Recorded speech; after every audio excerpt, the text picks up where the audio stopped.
저는 이화여대 약학대학을 졸업을 하고 로스쿨 1기로 진학을 해서 졸업을 하고 보건의료 전문 로펌에서 이제 로펌 소속 변호사로서 서울대학교 법학연구소 선임연구원 그리고 이화여대 생명의료법연구소 연구교수로서 보건의료 및 헬스케어 분야의 법적 지식에 관한 전문성을 쌓아왔습니다. 이러한 저의 강점을 전국적인 법무법인 대륜에서 다양한 분야의 전문성을 가진 변호사님과의 협업을 통해 고양을 해서 대륜의 발전에도 도모를 하고 저 역시 보건의료 및 헬스케어 분야의 전문 변호사로서 성장하고자 입사하게 되었습니다. 안녕하세요. 저는 대륜 의료그룹의 이재훈 변호사라고 합니다. 저는 한약사 면허를 가지고 로스쿨에 진학을 해서 변호사가 됐습니다. 이후에 한국의료분쟁조정중재원이라고 하는 기관에서 심사관을 하다가 그 이후에 이제 변호사로서 활동을 하다가 좋은 기회로 이번에 법무법인 대륜 의료그룹에 입사를 하게 되었습니다.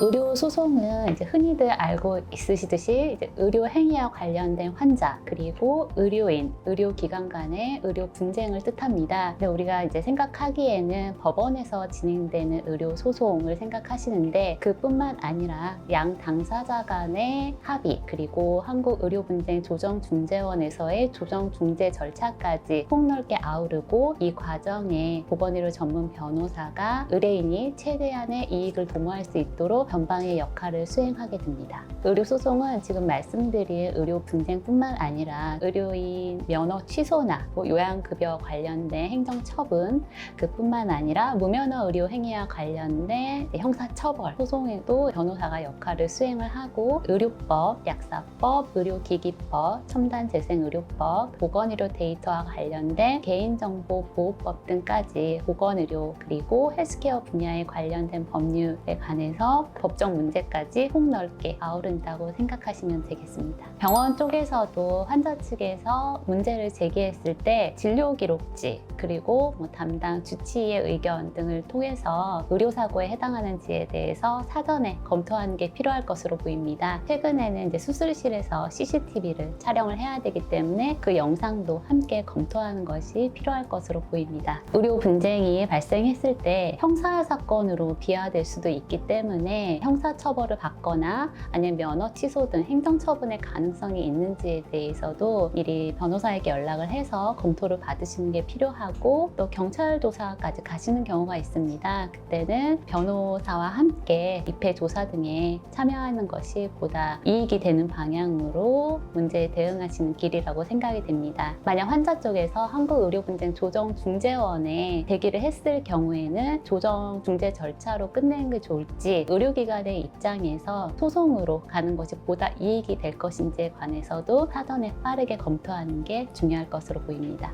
심사관의 일을 설명을 하려면 한국의료분쟁조정중재원이라는 기관이 무슨 일을 하는 곳인지부터 설명을 드려야 될 것 같아요. 중재원은 환자든 의료기관이든 의료사고, 환자가 예를 들면 이러이러한 처치에 의료기관에 의료인의 문제가 있었다라고 조정신청 사건이 이제 생성이 되고 그거에 대해서 사실관계를 파악하고 중재원 내에 별도의 감정부가 있어요. 법원에서 하는 진료기록 감정처럼 사실관계를 토대로 해서 감정 절차를 거칩니다. 절차가 오고 나면 감정서와 사실관계 이거를 토대로 해서 이게 과연 진짜 법적인 문제가 있는지 책임을 져야 되는 문제인지에 대해서 검토를 하고요. 그럴 때는 보통 선행 그 중재원에서 있었던 선례나 법원의 판례, 유사 사례들 그리고 논문이나 이런 데서 나왔던 이슈들을 종합해서 다각도로 이제 판단을 해서 이 문제가 있다 라고 생각을 하면 이제 그거를 토대로 양 당사자 사이에 조정을 하게 됩니다. 양 당사자들이 그 설득한 내용에 대해서 이해가 되고 납득이 되면 그 내용대로 조정이 성립이 되고 사건은 종결되고요.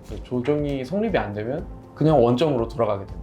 이런 말씀드린 플로우들이 있는데 그걸 전반적으로 관리하고 최종적으로 당사자들한테 납득 가능한 조정 권고를 하는 게 심사관의 역할이라고 보시면 되고요. 권고를 하려면 사실 합의 권고안이든지 아니면 조정 결정서든지 문건을 작성을 해야 됩니다. 문건을 작성하고 설득시키는 것이 심사관의 주 업무라고 생각하시면 될 것 같습니다. 저는 현재 삼성 서울병원 데이터 심의위원회 DRB에서 위원으로 활동을 하고 있습니다. 기존의 임상 연구 등에서 처리되는 개인정보의 경우에는 생명윤리법 그리고 약사법을 통해 규율이 되었습니다. 그러나 연구 대상자로부터 사전에 일일이 동의를 받아서 개인정보를 처리하게 되면 빅데이터 연구를 수행하는 것이 어려워지기 때문에 문제점이 제기되었고, 이러한 개인정보가 임상 연구 등에 활용될 수 있도록 EU의 GDPR을 반영을 해서 우리나라의 개인정보보호법도 개정이 되었습니다. 하위 지침으로 보건의료 분야의 경우 보건의료 데이터 활용 가이드라인이 마련되었는데, DRB에서는 이러한 가이드라인에 따라서 개인정보가 활용 또는 보호의 균형을 적절하게 잘 맞추고 있는지에 관해서 심의하게 됩니다.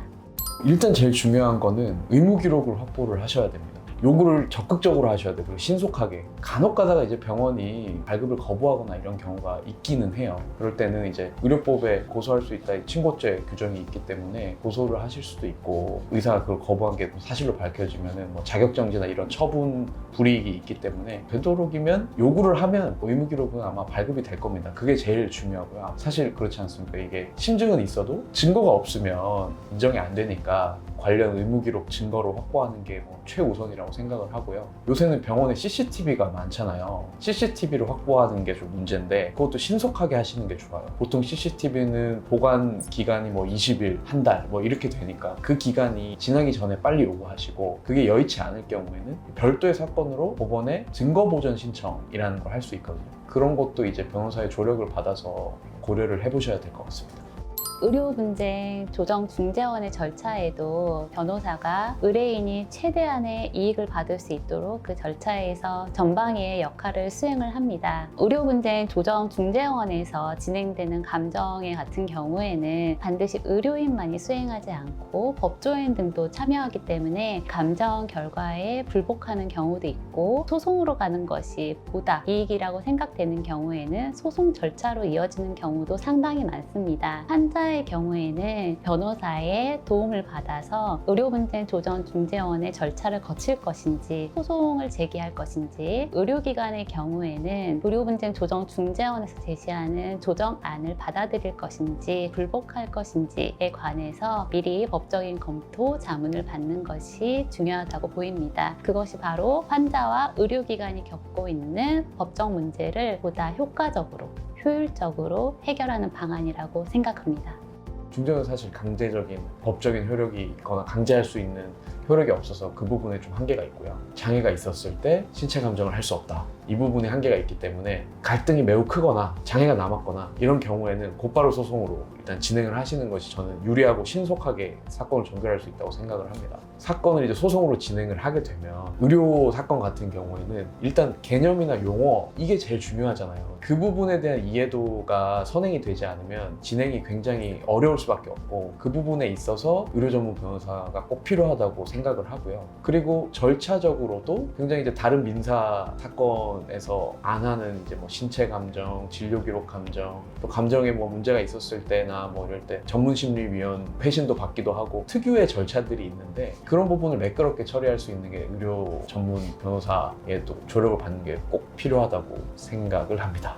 의료 소송은 의료 분쟁뿐만 아니라 다양한 법률 문제를 포괄을 하고 있습니다. 여기에는 환자, 그리고 의료인, 의료기관뿐만 아니라 기업이나 이제 기관, 제약회사 등 헬스케어 기업, 그리고 기관에서 겪는 다양한 법률 문제를 포괄을 하고 있습니다. 단순하게 의학적인 지식으로는 부족하고, 의료계, 보건의료, 헬스케어 분야 전반에 대한 다양한 법률 문제를 해결하기 위해서는 이러한 보건의료계, 헬스케어 분야에서 겪고 있는 문제에 대한 폭넓은 이해가 수반이 되어야 됩니다. 이를 위해서는 연륜과 경험이 필수 불가결하다고 생각합니다. 저희 법무법인 대리운 의료소송그룹은 보건의료 출신 전문 변호사님과 의료인 등 전문가가 포진해 있습니다. 대리운 의료소송그룹이 의료 분쟁뿐만 아니라 나아가서 보건의료 및 헬스케어 분야에서 다양한 의뢰인들이 겪고 있는 법률 문제에 대해서 최적의 법적 해결 방안을 제시할 수 있으리라고 확신합니다.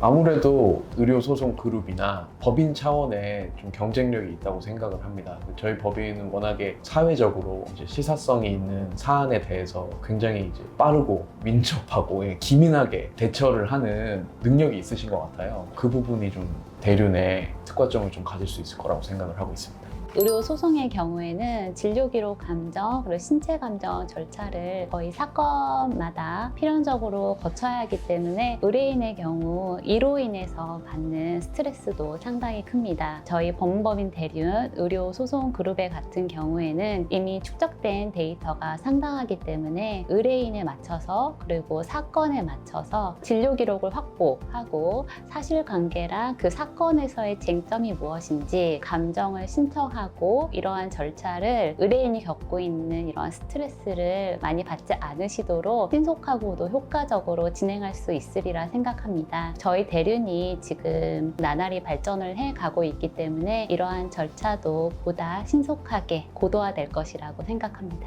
환자 대 의료기관의 의료사고, 민사소송이라든지 아니면 업무상 과실치상 고소, 환자를 대리해서 그런 사건이 이제 주고 저희 법인에서도 수행하고 있는 사건들이 대다수 그런 유형으로 알고 있습니다. 제가 생각했을 때 이 보건의료 분야에 다양하게 발생할 수 있는 갈등의 양상이나 분쟁의 유형들이 많거든요. 주변에 이제 의사 선생님들만 해도 환자가 제기하는 소송의 피고가 되기도 하고 건강보험공단이나 심사평가원, 면허 관련된 보건복지부 관련해서 소송을 해야 될 일도 사실 생각보다 많더라고요. 저희 이제 의료소송 그룹이 적극적으로 맡아서 진행을 해야 된다고 생각을 하고요. 헬스케어 분야도 전반적으로 맡아서 진행하는 게 좋을 거라고 생각을 하고 있습니다. 굉장히 이제 많은 변호사님들이 각자 분야에서 굉장히 확고한 전문 영역을 가지고 계신 것 같아요. 앞으로도 더 동종 업계나 아니면 일반 고객분들, 일반 국민들께서도 이제 그런 인식을 더 가질 수 있도록 노력을 하고 그런 인식이 좀 더 보편화될 수 있도록 하는 것이 저의 목표입니다. 저희 법무법인 대륜이 전국적으로 가장 수준 높은 의료 소송 그룹을 갖추고 있다는 인식이 보편화될 수 있기를 희망합니다. 그 가운데 저도 전문 변호사로서 더 성장하고 싶습니다.